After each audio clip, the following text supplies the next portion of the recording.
Still on the EFCC, the Commission has taken a strong stance against fraud by warning the former Governor of Kogi State, Yahaya Bello, to submit himself to the anti-graft agency, saying that there is no hiding place for him.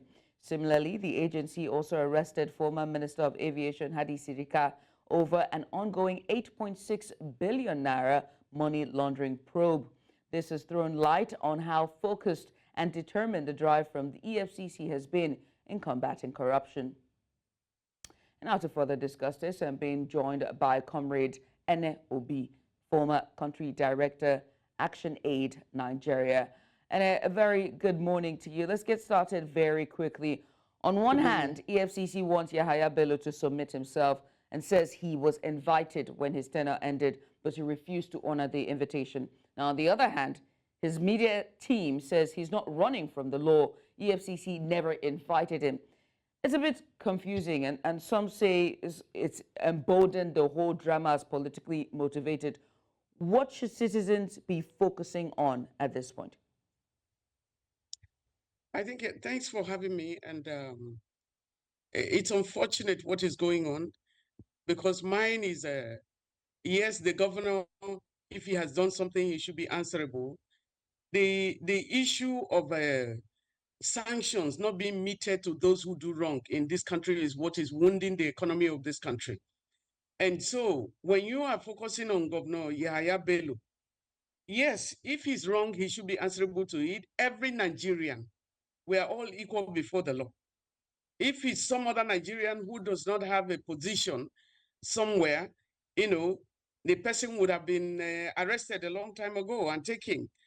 But because he's a governor, we are playing lip service. EFCC is even having time and saying, we are inviting you, please come. I saw the video of the EFCC chairman saying we have invited him severally, we have talked to him. He even said, you could come to my office and they will interview you there.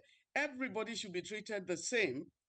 But I think my own problem is not about just Yahaya Bello, about all other people who have wronged the country. I remember before taking an appointment outside the country about, in 2011, the then EFCC chairman, Farida Waziri, had a press conference just before I departed. And she said about 400 cases were proven in court by the EFCC, and they even actually published it. And he said, as at the time of coming to, the press conference, that the court had only been able to hear 100 cases. And when cases are proven, it means that thorough investigation had been done and people were supposed to charge. So as at that time, 300 cases had not been, heard by the court. And most of them included former governors.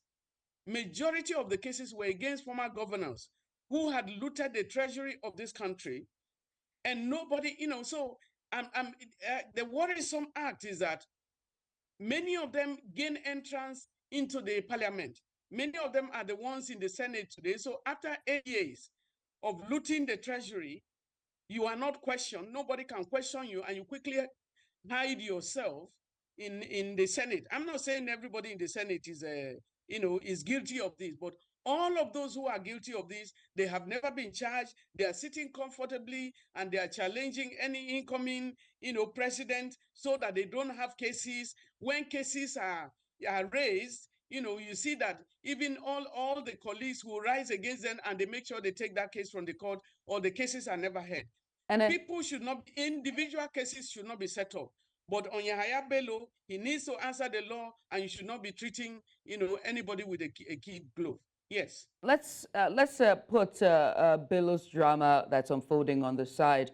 You're talking about EFCC's efforts, and you're talking about, the past chairman of the EFCC and all of their efforts at the time.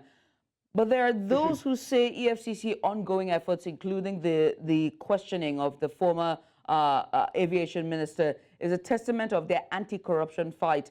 Do you agree as well? Is it a settlement of what? Of their anti-corruption fight is a testament of their commitment to their fight against corruption. it's a fight against corruption. We have to look at the antecedents. You know, the past EFCC chairman even had a case about, on the current president. What happened to the case? When the president came, the first thing he did was to fire that very EFCC chairman. And what has happened to the case? And what has happened to all of the other cases? So when you choose, it's like the case of Beta Edu, and when it came, a lot of people say, oh, women say they can rule. Now women are looting the treasury. I say, how many men have looted? I'm not saying that Beta Edu is not answerable. She should answer, but every other person should answer to the things that they have done. Remember that all of these people said, I pledge to Nigeria, my country, to be faithful, loyal, and honest. I wonder what God is doing with them. God is not a human being. If not, you took a pledge and you swore to an oath to defend the Constitution of Nigeria. It means you are going to be transparent and accountable for every penny that you get in office. But when you get there, you do what you want. And, there's a lot of wastages. And we're having this discussion at a time where we have more than 80 million Nigerians living below the poverty line. We are having a discussion, not even below the poverty, in extreme poverty. The ones below the poverty line is about 140 million out of the 200 million Nigerians. So how many people are going to bed hungry every night? Yahaya Bello, in many cases, he didn't pay, salaries. I remember one director that committed suicide after his wife had a twin. And for about a year, he had not been paid. And many other governors of so many states have not paid. They did not pay salaries, and they were getting, a federal allocation every month. Who has ever checked them? What they do quickly, you see, Yahaya Bello's time, happened at the time he was still a governor, and then you had to contest for Senate. It wasn't time for him to give up the seat, and so he couldn't give up the seat. So he's not protected.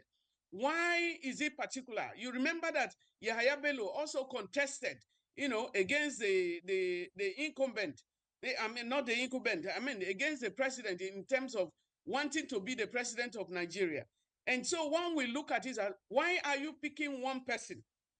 Is it all the governors that were in government at that time? Why is EFCC not going after them? So I'm not saying they should not go after Yahaya Bello. They should go after him, but they should go after every other governor who has looted the treasury, because majority of them were not paying salaries. Very few of them were paying salaries. What happened? Can you imagine not being paid for one year? So many of the governors are killers of their people. We hope to see what will happen in the coming days, and we'll watch as this entire campaign against anti-corruption unfold, especially with the governors and past ministers. But then many thanks for coming on. We appreciate you for doing this with us. Thank you for having me.